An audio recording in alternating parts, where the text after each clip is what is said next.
Dear students, in this class now let us discuss about a new function. So consider a sequence of polynomial that will be denoted as Bnx. Consider a sequence of polynomial that will be Bnx. This Bnx is defined as sigma k ranges from 0 to n f of k by n, f of k by n into nck, f of k by n into nck into x to the power k into 1 minus x all to the power n minus k. Consider the sequence of polynomial. Consider sequence of polynomial which is denoted as Bnx and is defined as Bnx equals sigma k ranges from 0 to n f of k by n into nck x to the power k 1 minus x all to the power n minus k. So which is called, this polynomial function Bn is called the nth Bernstein polynomial. Nth Bernstein polynomial. Nth Bernstein polynomial. This is an important concept. So suppose, consider if if f of x equals x square, consider a function f of x equals x square where x fall in closed interval 0 1. Consider this function f of x equals x square where x fall in closed interval 0. So how can you calculate the first few terms of this Bernstein polynomial? So what about Bnx? According Bnx is defined as in this way. Bnx equals sigma k ranges from 0 to n and so on. So what is the first term? First few terms. First of all B naught x. When n equals 0, so what you get? It is k equals 0 to 0. When n equals 0, what is B naught x? B naught x equals simply it is f of 0. F of 0 equals 0. Okay. What is B1x? B1x. B1x means it is actually sigma k ranges from 0 to 1, means k equals 0 and 1. Okay. It is f of k by n. So what is n? Instead of n, here it is 1. Agreed? Okay. F of k by 1 into, it is 1 ck, n ck. X to the power k 1 minus x all to the power 1 minus k. Agreed. So that is when k equals 0, what do you get? It is f of 0 into 1c0 x to the power 0 1 minus x all to the power 1 minus 0 plus when k equals 1, the next term k equals 0 and k equals 1. When k equals 1, it is f of 1. Agreed. Into 1c1 into x to the power 1 into 1 minus x all to the power 1 minus 1. So which equals f of 0 is 0, so the first term vanishing. F of 1, when f of x equals x square, f of x equals, it is given f of x equals x square. So what is f of 1? F of 1 is 1. So it is 1 into 1c1 is again 1. X into 1 minus x power 0 is 1. So it is equally x. B1x equals x. Enough. Similarly, you can find out what is B2x. What is B2x? B2x is nothing but sigma k ranges from 0 to 2. Same argument. It is f of k by 2. Okay. 2c k when n equals 2. So it is 2c k x to the power k 1 minus x all to the power 2 minus k. This is B2x. So when k equals 0, it is when k equals 0, it is f of 0 by 2 means f of 0 equals 0. So when k equals 0, first term vanishes.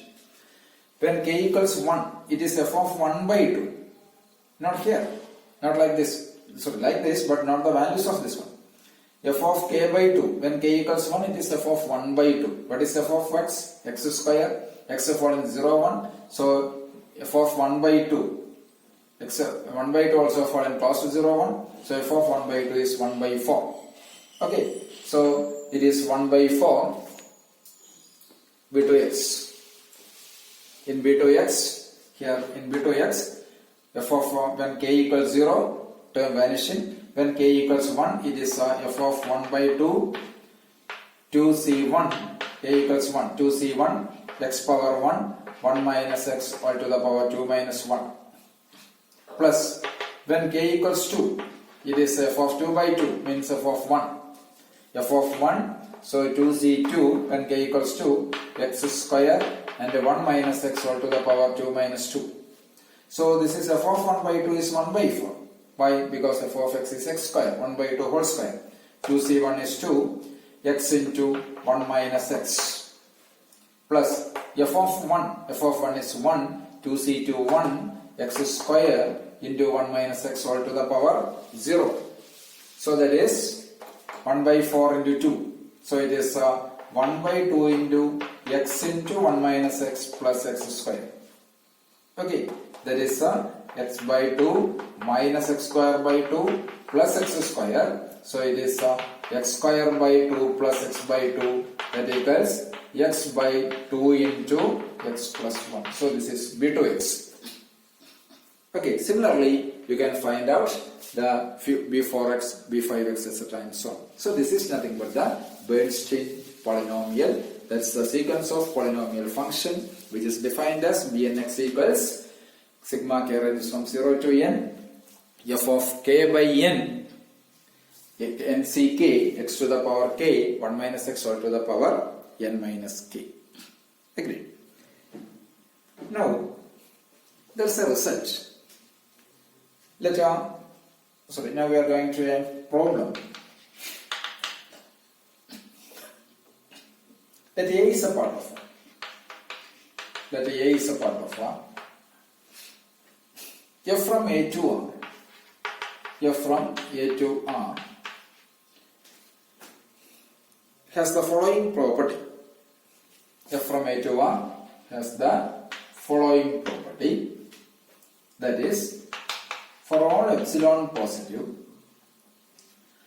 there exists a linear function, that is g epsilon from A to R.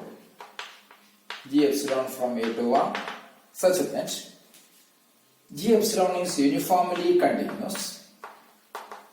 G epsilon is uniformly continuous on where? On A. On A.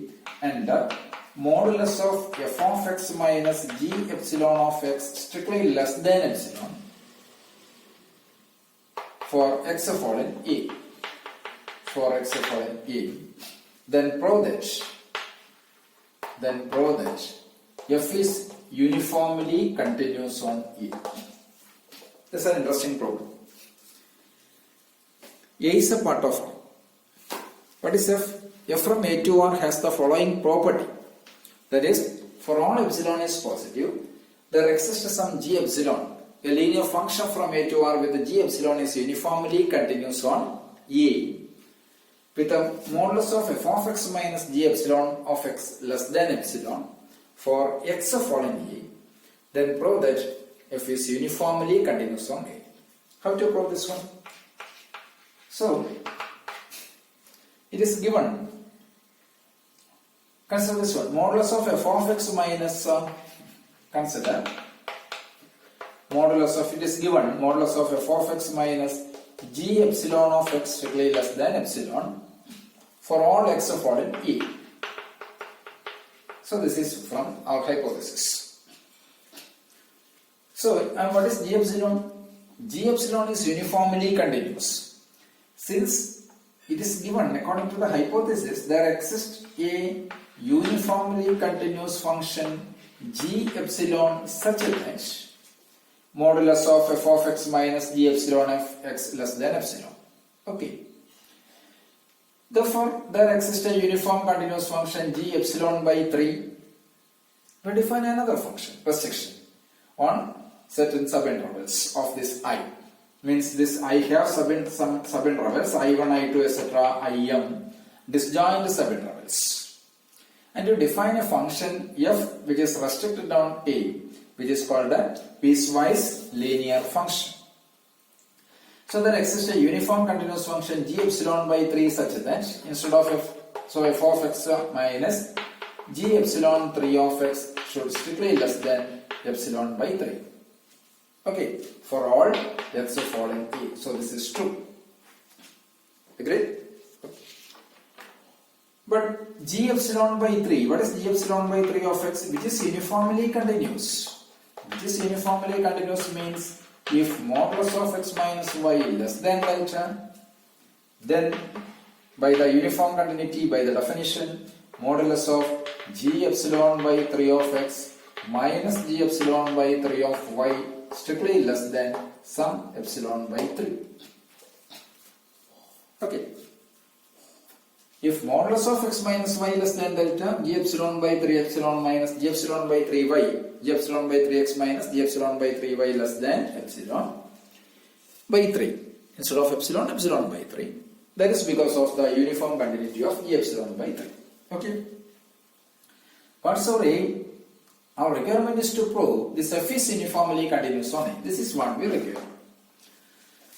So in order to prove this f is uniform continuous on A, so we consider for modulus of x minus y less than delta, modulus of f of x minus f of y.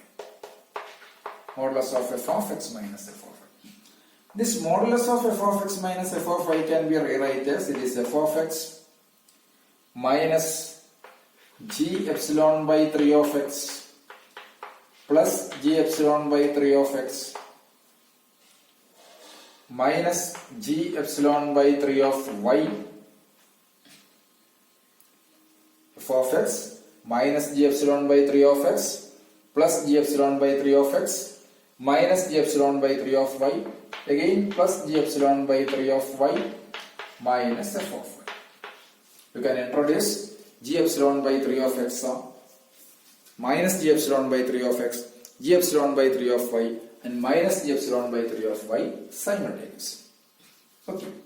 So which is less than or equals modulus of f of x minus g epsilon by 3 of x plus modulus of g epsilon by 3 of x minus g epsilon by 3 of y plus modulus of g epsilon by 3 of y minus f of y, or its modulus it is nothing but modulus of f of y minus g epsilon by 3 of y.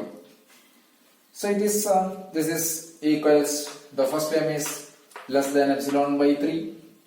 Why? Because from here. Okay. The second term is also plus epsilon by 3 from here. And again from here if you replace x by y, then the third term is also epsilon by 3, less than epsilon by 3 means it is equals epsilon. Finally, if mod x minus y less than delta, then modulus of f of x minus f of y is strictly less than epsilon. That means f is uniformly continuous on A. That is what we decide. Okay. Right.